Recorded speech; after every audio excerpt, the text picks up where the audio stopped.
কোটা পদ্ধতি বাতিলের সিদ্ধান্ত অবৈধ ঘোষণা করে হাইকোর্টের রায় বহাল রেখেছেন আপিল বিভাগ। পূর্ণাঙ্গ রায় পাওয়ার পর কোটা নিয়ে নিয়মিত আপিল করার নির্দেশ দিয়েছেন সর্বোচ্চ আদালত।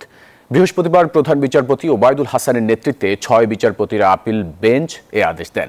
এর ফলে সরকারি চাকরির প্রথম ও দ্বিতীয় শ্রেণীতে মুক্তিযোদ্ধা কোটা পদ্ধতি বাতিলের সিদ্ধান্ত অবৈধ ঘোষণা করে হাইকোর্টের রায় আপাতত বহাল থাকছে।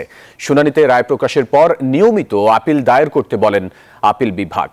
রিটকারীর আইনজীবী মোতাহার হোসেন সাজু বলেন, আপিল বিভাগে পরবর্তী শুনানি না হওয়া পর্যন্ত হাইকোর্টের রায় বহাল থাকবে।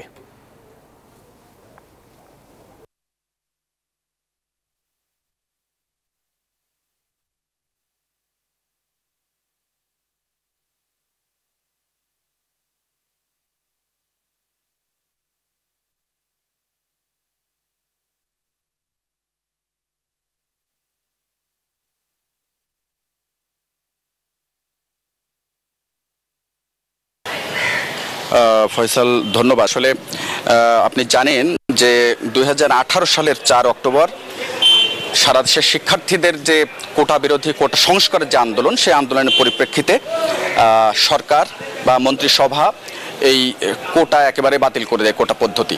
এরপর হাইকোর্টে আপিল করেন মুক্তিযোদ্ধা সন্তান সংসদ ফোরাম এবং তাদের আপিলের পরিপ্রেক্ষিতে দীর্ঘ শুনানির পর এই গত 5 জুন সরকারি চাকুরিতে প্রথম ও দ্বিতীয় শ্রেণীর যে মুক্তিযোদ্ধা কোটা পদ্ধতি সেটি বাতিলের যে সিদ্ধান্ত সেটি অবৈধ ঘোষণা করেন হাইকোর্ট। এবং সেই ঘোষণার পর কিন্তু রাষ্ট্রপক্ষ এই হাইকোর্টের রায়ের বিরুদ্ধে আবার আপিল করেন আপিল বিভাগে।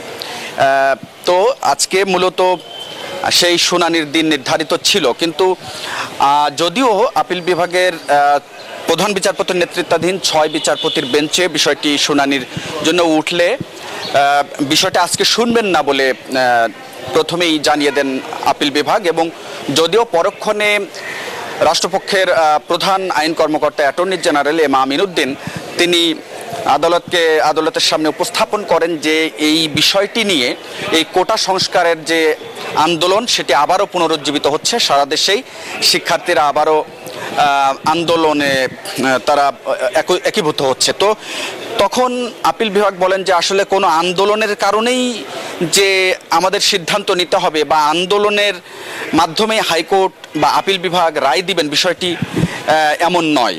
এই বিষয়টি তিনি প্রশ্ন রাখেন রাষ্ট্রপক্ষের আইন কর্মকর্তাদের সামনে এবং তারা বলেন যে এই হাইকোর্টের যে 5 জুনের যে রায়, সেই রায়ের পূর্ণাঙ্গ কপি বের হওয়ার পর মূলত তারা শুনানি অনুষ্ঠিত করবেন।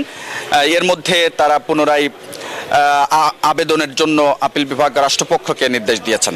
তো এ ছিল মোটামুটি কোটা সংস্কার নিয়ে যে হাইকোর্টের রায়, সে হাইকোর্টের রায়ের বিরুদ্ধে আপিলের সর্বশেষ। ফয়সাল। হাবিব, আপনাকে ধন্যবাদ আমাদের সাথে যুক্ত হবার জন্য।